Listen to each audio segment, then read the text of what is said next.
This is how to factory reset, hard reset. This is the Alcatel 3V. It has the Alcatel logo here. It's got the two cameras and the sensor in the back. And this is how we factory reset it.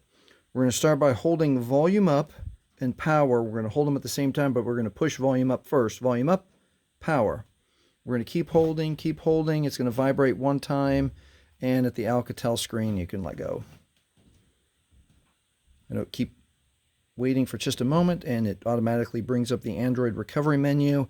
And in case you search by the numbers, it's the TCL5032W.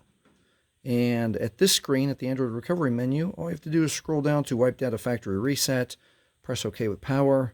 One more time, wipe all user data. This cannot be undone. We want yes, so scroll with volume, press OK with power. And you can verify down here that the data wipe is complete, and now it is safe to reboot the system. Keep in mind that if you have set up your Alcatel with your Google or Gmail account, especially if you've turned on the Find My Device or Find My Phone or the factory reset protection, you will 100% still need your Google or Gmail login and password, even though we've erased everything from the phone. All right, if that has helped you, please like, please subscribe, and thank you for watching.